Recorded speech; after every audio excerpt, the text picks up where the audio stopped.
Welcome to This Podcast is Making Me Thirsty, the number one destination for Seinfeld fans. This is Two Up and Two Down. Here's our producer, Chris, to start us off. All right, welcome back, everybody. Today we have the Soulmate as our episode to review. And Tony, let's start with you. What's your first up here? Soulmate, Season 8, friend of the show, Peter Melman. Got to give two ups, got to give two downs. Those just tuning in is what we do. First up, listen, this is going to be kind of an easy one. I'm glad I'm going first. Maybe not. Maybe I disagrees, but this is the season 8 episode. We know about season 8 episodes. Usually you got to bring in supporting cast. And I don't even really know if he's supporting cast or not, but basically a regular. Newman is my first up. A lot of Newman in this episode. Heavy Newman. The whole conversations with Kramer and Jerry, the bookstore. I like him kind of messing around with Jerry, the whole line he gives, lapping it up with your inane observations. And all of a sudden Newman's the poet. It's a different side of Newman that we see there. There's some stuff I didn't love about it. So when we get to downs, maybe, but there's enough there to give Newman my first up on the Soulmate. Yeah, Newman's usually a solid pick for an up. All right, Chris, over to you. What's your first up? Yeah, Newman. We'll delve into some of Newman, but for me, it's a common theme I like throughout Seinfeld. It's the K-Man always wanting to steal Jerry's girl. I mean, what can I tell you?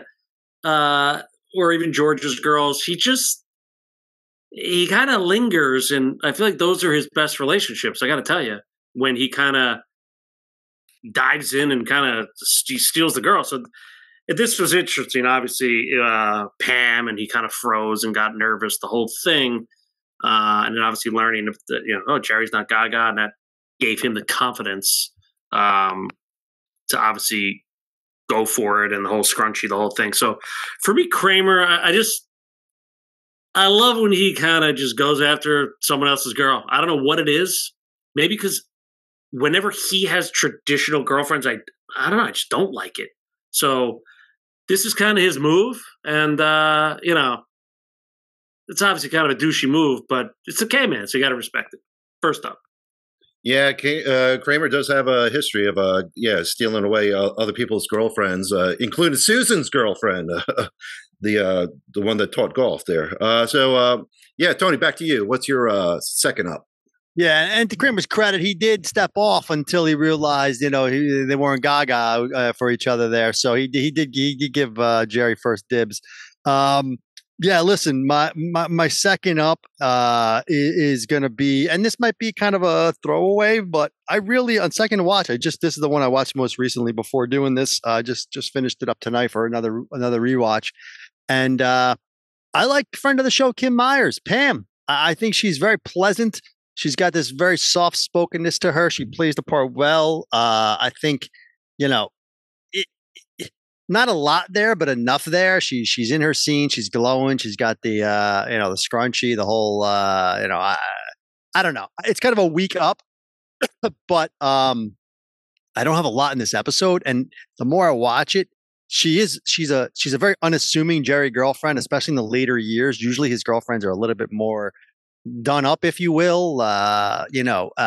She's not the quote unquote supermodel type. Maybe she's just, very pleasant and soft spoken, works in the bookstore, reminisces of the library, another one of Kramer's, flings. So, Kramer goes to that quiet girl who, maybe, isn't out partying every night like, the reggae lounge girl. That was another one actually. But anyway, that's my second up is Kim Myers, Pam. Definitely goo for Pam. So good up there. Like you said, friend of the show. We had a lovely conversation with her. So Chris, over to you. What's your second up? And never question an up using a guest star. The show was built on guest stars. Don't forget that. And you know that. So second up, it's kind of a throwaway line. And, season 8 George, I don't love it, but kind of a George making up the name on when what's his name asked him what his favorite poet was, and George just says Flavum or whatever he says, Flavum, I think. Anyway. Now, keep in mind, I don't like the Foundation stuff at all. Okay, let me just preface that. But that line, it's old Costanza, BS in his way, lying. It's who he is. So I can't strip that. I have to keep that as an up, even though I don't like the majority of what's going on there. But that deserves an up in my mind. So Costanza making up that name goes back to classic Costanza. So that's an up. All right. Yeah. Thanks, Chris. All right, Tony, over to you. Now we're going to do downs. What do you got for your first one? Wow. That was a surprising up. I think it was a nod to Melman or sentimentality. I don't know what, but my first down, my first down is George. Oh, everything about him, this whole episode. It's one of the worst Georges of all time. Builds a diorama. He's literally the yelling George that we hate. That is his voice throughout this entire episode. Every time he talks, he's using it. I mean, he just nails it in from start to finish with that yelling. Sure, he gives Flavin. That's his line. You want to give him an up there? I'll let it go because you're right. It is a nod to old George, but everything else in this episode is new George, to George we don't like. And it really, I mean, I know Pink Hats love the diorama. Watching it again today, though, what are we doing with this thing? I mean, I spent all day on it. It drops the briefcase. Just so dumb. I mean, it might not be squirrel dumb, but it's very close. Very close.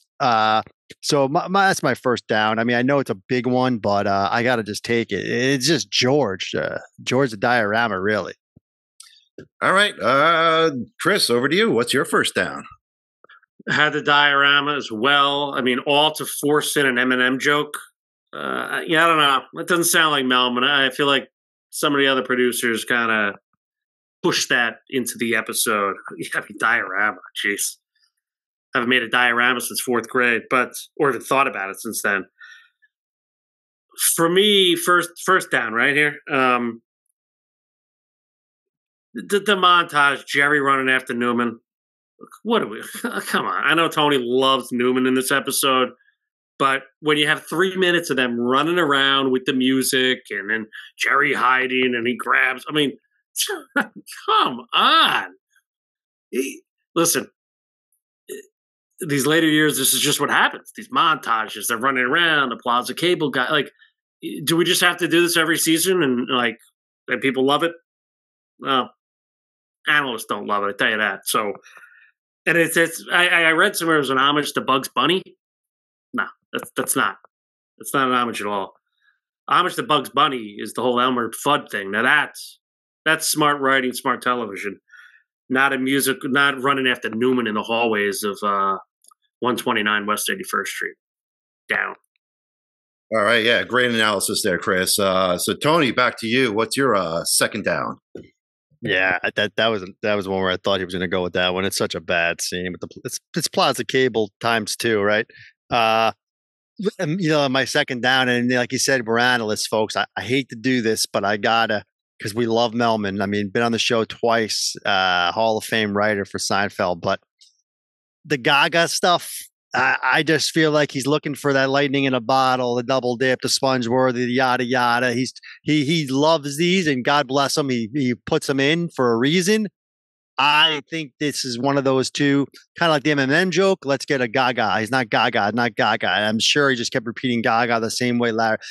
Shrinkage is an all timer, right? Double dip is a classic. The Gaga stuff, I mean, maybe I can go either way. You ask me tomorrow, I might say it's not terrible, but I'm looking for downs here. I just feel like it's one of those things that kind of went back to the well a few times on that one, and I'm going to give it a down. I hate to do it, but I am. Yeah, that's a solid mention there for a down. Chris, over to you. What do you got for your second down? Interesting. I didn't feel that, to be honest. The Gaga thing was just like, he's not Gaga, and I don't know. It maybe, but yeah, maybe on a second watch. But interesting take there. For me, it's this. I got to go to Lane here. The ladies at her apartment. You gotta have enough with. You gotta have a baby. Okay, enough. We get it. Move out to Long Island. Why are Elaine is friends with these people? Really? Call me old school Elaine. I like her friends in Pendant. Playing cards.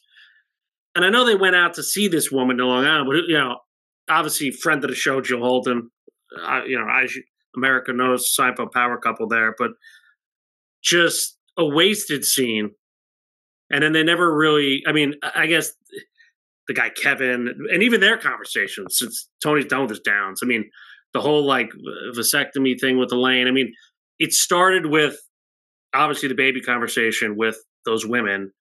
And it just got out of control. And I'm sure Tony's going to cover this in his grade. So they got to have the baby stuff at the women from Long Island. Easy one down to kind of kick off this episode. Yeah, thanks, Chris, for that.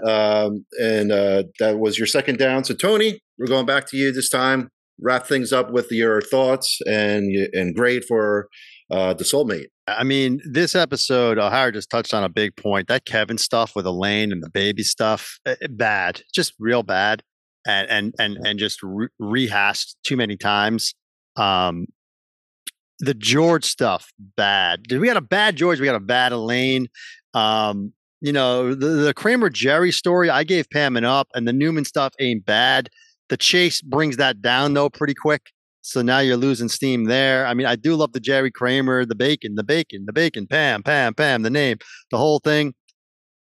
I do like the rewinding of the tape. I believe Chuck Klosterman talked about that with us, if I'm not mistaken, where they do that 5-second pause of just rewinding the tape. That's a good Seinfeld bit I liked. But the cold open, we didn't even bring that up. You want to talk about a bad cold open with a prison? Watch it again. It is one of the worst cold opens ever. Just terrible. The cold open was bad. The George is bad. The Newman in the Plaza Cable kind of redo, if you will, running around the building O'Hara touched on. There's just so much here that brings it down. I hate to do it. I do love Melman. To O'Hara's point, an Eminem joke. That's what we're going. That's what's carrying this episode. You ask fans are going to tell you the Eminem jokes carrying this episode. I'm sorry, it ain't working, man. I do like the premise of leaving the suitcase. That is kind of a George thing, perhaps, but it went off the rails quick. And at the end they even say, "Oh, does everyone think George killed Susan?" Yeah, I thought we all did. That's like the big end joke too, which I don't like because I don't really like that whole killing Susan thing. I know O'Hara doesn't either. Listen, all that's to say, I'm giving the Soulmate a D. It might be Melman that it's not lower than that. Maybe I don't think you can get much higher. I don't know. I only wrote one grade down. I wrote down the D. I just don't really like this episode that much. I think it's like half good and half bad, and the bad half brings it so far down that it becomes more than half bad. That's my analysis. A D for the Soulmate. No, I feel you. I mean, out of this episode, I think I could maybe watch it for 2 minutes. I think there's maybe 2 good minutes worth of material in there, and then I just want to get out. So, yeah, I feel like a D is a solid grade there. So, Chris, we're interested in what you got to say here. What do you got for a grade? The way my partner was talking, I thought he was going much lower. Okay, and you're right. At the cold open, and I do recall it now. Just 2 minutes in, maybe 30 seconds in, you're gone. And again, this is the second episode of the season. First episode was the foundation. They should not have brought back the foundation. Just, that's it. Susan Foundation, first episode. That's it. Cut it. Be done with it. Skip Collector, wonderful job on that first episode, by the way. But, you said Pam. Pam's not elevating this thing. Heck of a lady, Kim Myers, but come on. And here's the thing. Kramer is smooth as this ice cream, if that's a thing.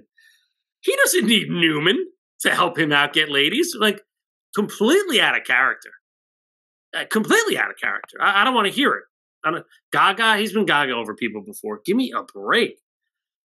And the Kevin Elaine stuff, the George diorama. I mean, a couple good things with Newman, with Jerry. That's what's saving this from an F.